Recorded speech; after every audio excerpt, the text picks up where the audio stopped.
Hello guys, आपके अपने YouTube channel Saraswati classes में आपका स्वागत है। मैं अंकित चाहर आप सभी के अग्रिम भविष्य के लिए भगवान से प्रे करता हूँ।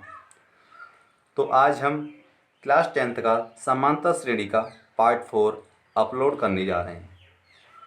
तो सबसे पहले वे स्टूडेंट्स जिन्होंने इसके पहले 3 पार्ट्स नहीं देखे हैं वो उन वीडियो को ज़रूर देखें, क्योंकि उन वीडियो में इसकी 1-2 एक्सरसाइज और उसका बेसिक इंट्रोडक्शन दिया गया है। इस वीडियो से देखने से पहले वो इन वीडियो को ज़रूर देखें। चलिए अब स्टार्ट करते हैं। इसका 9 क्वेश्चन पहले हो चुके हैं, आज स्टार्ट करते हैं 10वें क्वेश्चन से। तो क्वेश्चन नंबर 10 देखिए, क्वेश्चन नंबर 10 क्या कहता है। क्वेश्चन नंबर 10 कह रहा है कि किसी समांतर श्रेणी का 17वां पद उसके 10वें पद से साथ अधिक है। कहने का मतलब 17वां पद उसके 10वें पद से कितना अधिक है? 7 अधिक है। मैं क्या बोलता हूँ कि अपने पास में कॉपी, पेन और मैथ की बुक अपने पास रखें। चाहे मैं एक लाइन में लिखाऊँ, चाहे मैं एक शब्द लिखाऊँ, उससे अपनी कॉपी में नोट जरूर करें, है ना। क्योंकि उससे आपको समझ में आता है कि मैं जो कुछ भी करा रहा हूँ कि मैं क्या करा रहा हूँ। क्लियर है ना। तो देखिए क्वेश्चन क्या कहता है कि किसी भी समांतर श्रेणी का 17वां पद उसके 10वें पद से 7 अधिक है। तो इसका सारवंतर पूछा है। क्या पूछा है? तो इसमें हमें डी फाइंड आउट करना है। तो देखिए क्लियर सी बात है, जब 17वां पद पूछा है तो 17वां पद के लिए क्या हुआ?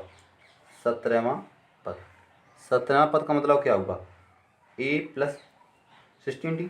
ये तो समझ में आ रहा होगा ना, मैंने आपको सबको पहले बता दिया। ये 17वां पद ए प्लस 16d है ना।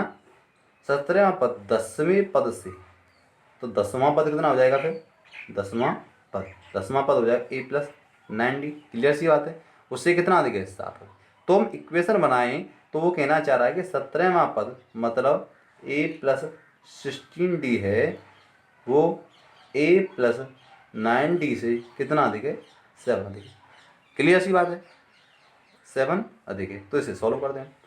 ए प्लस 16d इधर लेके आएंगे तो माइनस ए माइनस के 9d इक्वल टू 7। ए से ए कैंसिल आउट हो जाएगा और यहाँ से बचेगा 7d इक्वल टू 7 और d इक्वल टू 1। यही हमारा फाइनली आंसर होगा। आई होप आपकी समझ में आया होगा। क्लियर है। तो आगे हम क्वेश्चन स्टार्ट करते हैं 11। तो 11वां क्वेश्चन कहता है, सभी अपने मैथ में देखेंगे। 11वां क्वेश्चन कहता है कि कोई एपी है और एपी कौन सी है? 3, 15, 27, 39 एंड तो ऑन का कौन सा पद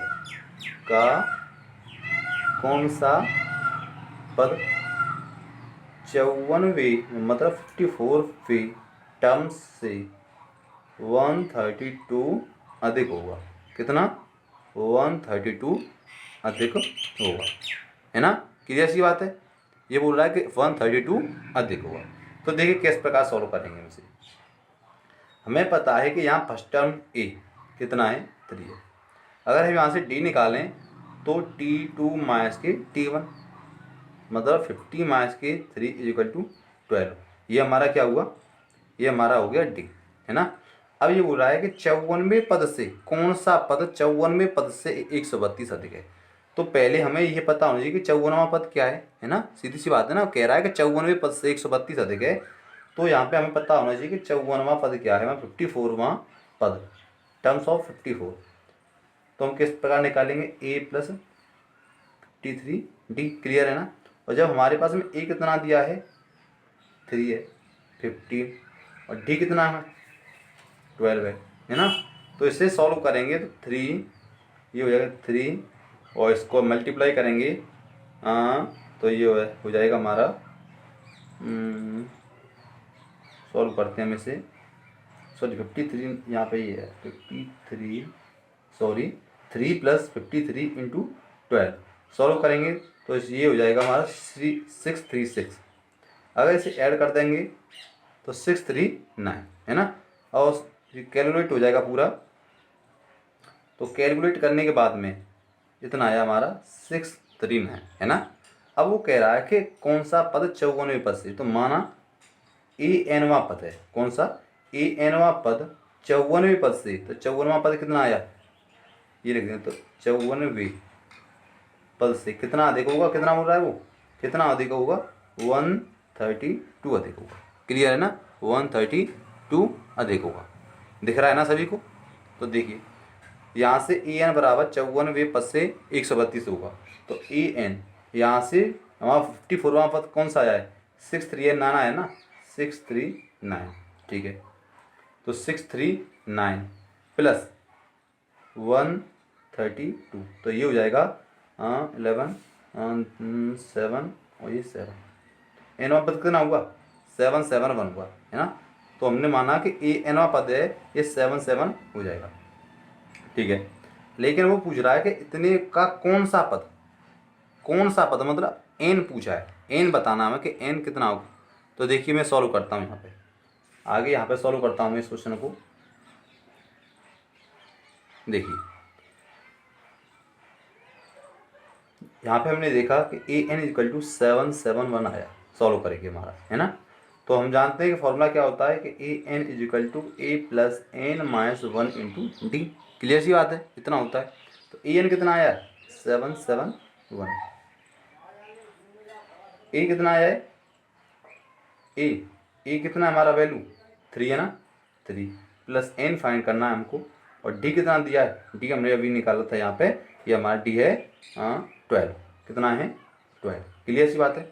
अगर हम इसे सॉल्व करेंगे तो ये हो जाएगा, इधर लेके आएंगे इसको, तो 7 6 8 और ये हो जाएगा 12 एन माइनस की 12, इधर लेके आएंगे तो प्लस का हो जाएगा ये, तो 12 इधर लेके आएंगे तो प्लस का हो जाएगा ना। क्लियर सी बात है, हो जाएगा ना। या फिर इस प्रकार करते हैं हम, चलो कैंसिल आउट करके इससे इसको कैंसिल करें, इसको कैंसिल कर दें, कितना हो जाएगा फिर ये, सॉरी गलती होगी, इसको माइनस कर देंगे 7 6 8 और ये हो जाएगा 12 9 माइनस की 1, और इसको कैंसिल करेंगे तो ये हो जाएगा हमारा 64, तो एन माइनस की 1 और एन इज इक्वल टू 65। तो आई होप आपको सभी के समझ में आया होगा कि एनवा पद कितना होगा, 65 होगा। क्लियर सी बात है ना कि 65वां पद होगा जो उसके 54वें पद से 132 अधिक होगा। समझ में आया ना, ठीक है। अगर समझ में नहीं आया हो तो वीडियो को पॉज करके अच्छी तरह से इस क्वेश्चन को सॉल्व करके सीख लें और देख लें, ठीक है ना। और आप चैनल पर नए हों तो सब्सक्राइब जरूर कर दें, जिससे वीडियो का नोटिफिकेशन सबसे पहले आपके पास पहुंच सके, ठीक है ना। चैनल को लाइक करें, सब्सक्राइब करें और शेयर करना ना भूलें, ठीक है ना। चलो आगे का क्वेश्चन नंबर 12, ठीक है ना। क्वेश्चन नंबर 12 क्या कहता है, क्वेश्चन नंबर 12 कहता है कि दो समांतर श्रेणियों का समांतर समान है। कहने का मतलब हमारे पास में दो समांतर श्रेणी है, एक ये है और एक कोई ये है ना। यहाँ पे कोई समांतर श्रेणी है और यहाँ पे भी कोई समांतर श्रेणी है। अब उसमें कह रहा है कि दो समांतर श्रेणियों का सारवंतर कैसा है, उसका समान है, मतलब ये भी डी है और ये भी डी है। क्लियर सी बात है, समझ में आ रहा होगा ना। यदि इनके 100वें पदों का अंतर 100 है, 100वें पदों का अंतर 100 है, तो देखिए क्वेश्चन में सीधा सीधा कहा है कि इसका सारवंतर डी है तो इसका भी समान, दोनों का सारवंतर कैसा है, डिफरेंस कैसा, समान है। लेकिन इस पहली एपी का पहला पद क्या मान लें हम, E1 मान लें। क्लियर सी बात है। और दूसरी का क्या मान लें, पहला पद दूसरी एपी का, लिख देता हूँ मैं, दूसरी एपी का पहला पद या फर्स्ट टर्म्स कितना हो जाएगा, यहाँ से मान लें E2 है। डिफरेंस दोनों का समान है, फर्स्ट टर्म्स E1 है और E2 है। क्लियर सी बात है ना, समझ में आ रहा होगा, ठीक है। तो देखिए अब यहाँ से क्वेश्चन बोलता है, सवाल बहुत अच्छा है, क्वेश्चन बहुत अच्छा है, अच्छी तरह समझना, है ना। तो दो समांतर श्रेणियों का सारवंतर समान है, सारवंतर समान हो गया। अब ये बोल रहा है कि यदि उनके 100वें पदों का अंतर 100 है, 100वें पदों का अंतर 100 है, तो देखिए समांतर, यहाँ मैं सॉल्व करता हूँ इसे। देखिए यहाँ से बोलता हूँ पहली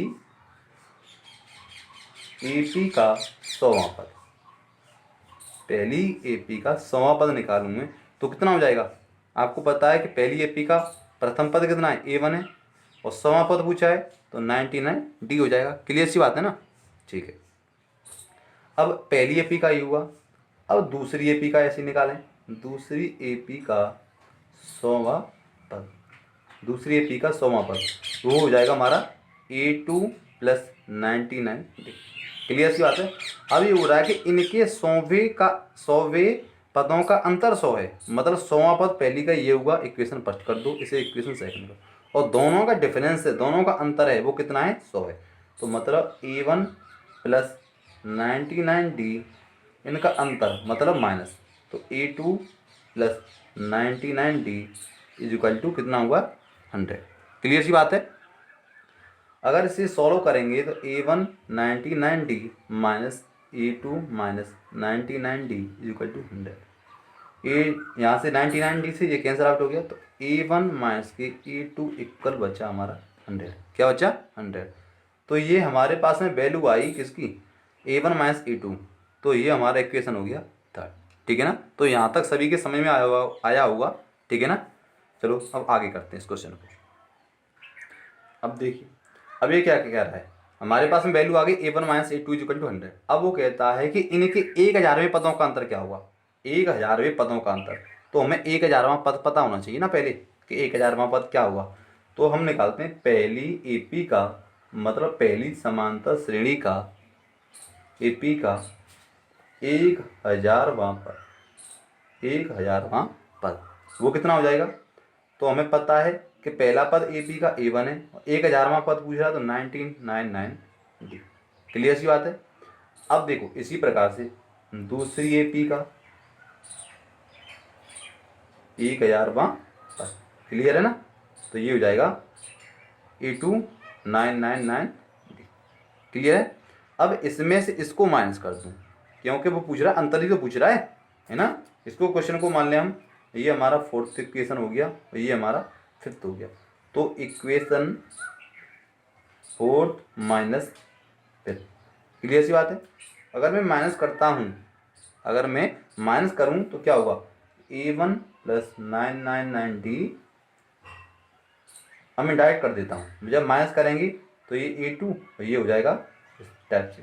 क्लियर सी बात है। तो इनका अंतर पूछा है, तो देखिए इससे कैंसिल आउट हो गया, बचा कितना, A1 - के A2, और A1 - A2 की वैल्यू हमने पहले ही फाइंड आउट कर लिया, वो कितनी है, 100 है। तो इसका यही आंसर हुआ, क्योंकि हमने पहले इसकी वैल्यू निकाल ली है कि A1 - A2 की वैल्यू भी कितनी आई थी, 100 आई थी। तो वहाँ से हमने इस वैल्यू को पुट कर दिया, तो यही हमारा क्या हुआ, आंसर हुआ। ठीक है ना।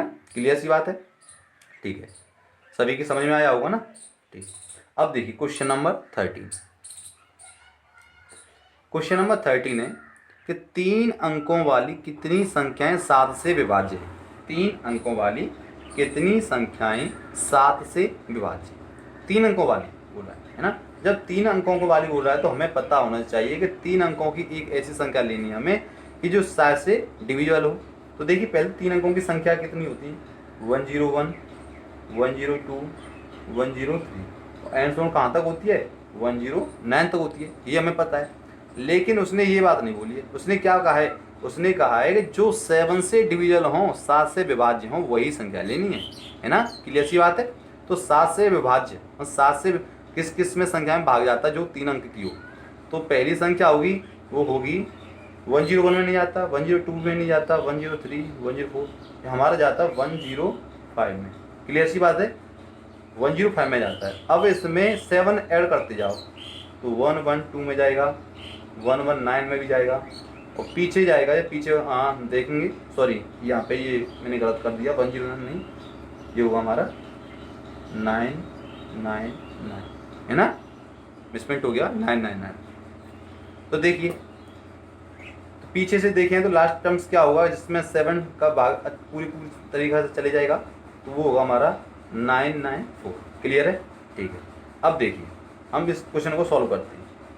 तो ये पूछा है 3 अंकों को कितनी संख्या पूछी है, तो n का मान पूछा है ना। तो देखिए तो हमें पता है कि nवां पद कितना होगा, लास्ट पद कितना होगा, nवां पद, या बोल सकते हैं an = हुआ हमारा 994। क्लियर सी बात है। ठीक है। तो फॉर्मूला होता है ए एन इक्वल टू, तो ए एन की वैल्यू कितनी है हमारे पास में 994 है ना, 994। तो ए और ए कितना है हमारे पास में 105 है, 105 प्लस एन की वैल्यू हमें ज्ञात करनी है। और डी कितना हो जाएगा, अगर 2 में से 1 को माइनस कर देंगे, सॉरी यहाँ से नहीं, सॉरी इसमें से माइनस कर देंगे 7 हो जाएगा। डी का मान कितना है हमारे पास में 7, ठीक है ना।